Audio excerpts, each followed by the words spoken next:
Things have looked a lot different this year due to COVID-19, including the way you can vote in Missouri. Joan Gentry is a member of the League of Women Voters of Southwest Missouri. Thanks for being here. Thank you for inviting me.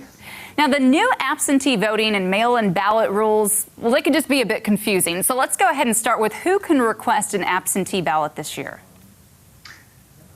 You know, you can request an absentee ballot if you have a valid reason for requesting one. And that's been the way it's always been, with, the 6 reasons, and now with the 7th one that includes COVID, the information about people who are susceptible or have COVID. So that's the absentee ballot. There is the whole different ballgame. That's the mail-in ballot that anyone who is concerned about going voting, going to the polls to vote, can request. So there are 2 of them, which makes things very confusing. And when it comes to having it notarized, who needs it? Who doesn't need it?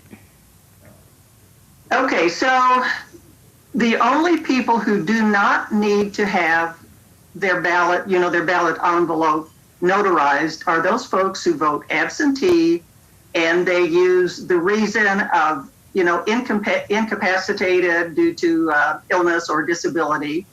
And then the one that's associated with those folks who are at high risk for either transmission or contracting COVID, people like me who are older than 65 and those with chronic illnesses and so on.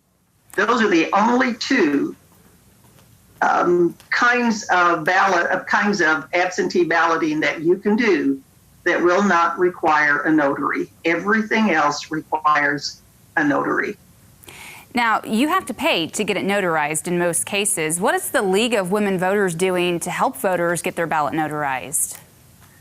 Okay, so here's another. It's been a little bit of digging around and finding out what's going on. If you're voting an absentee ballot, you do not have to pay for notary. That's by statute, you do not pay for the notary, so that's a free service. However, if you are going to vote using the mail-in ballot, the notary can request that you pay for that service.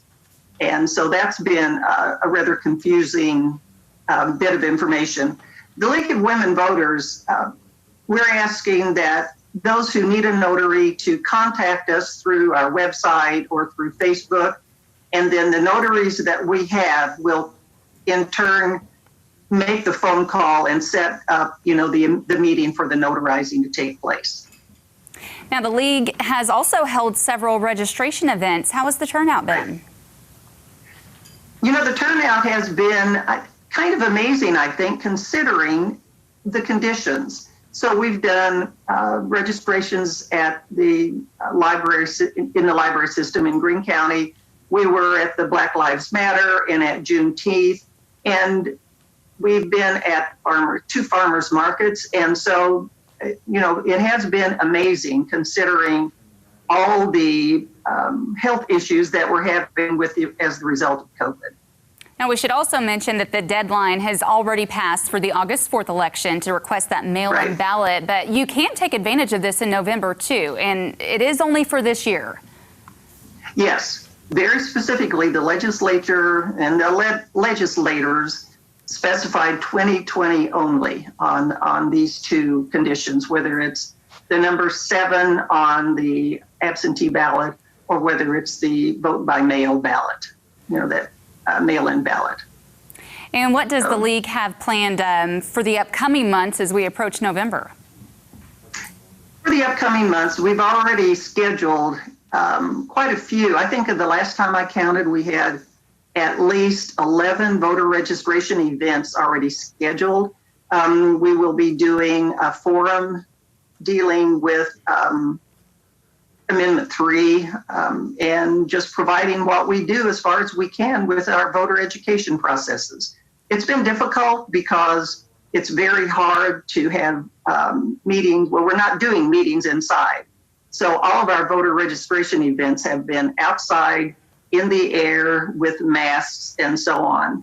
So it's been hard to do those kinds of voter registration events, but we're going to do the best we can. Very good. And what's the best way for people to get in touch with you if they have any questions or need some guidance and help navigating this process?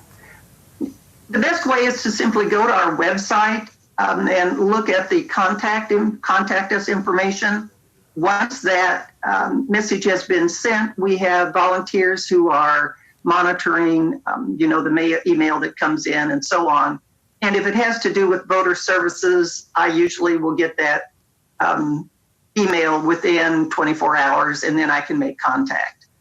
Okay, very good. This is Joan Gentry, a member of the League of Women Voters of Southwest Missouri. Thank you so much for your time, and we'll put all that information about your website on our website as well. Thank you. And we do suggest that people check out Vote 411. It is up and operating for Southwest Missouri, so that's a good source for general information about what's going on election-wise. All right, fantastic. Thank you so much. Thank you. And we'll be right back with more Ozarks Tonight. Keep it here.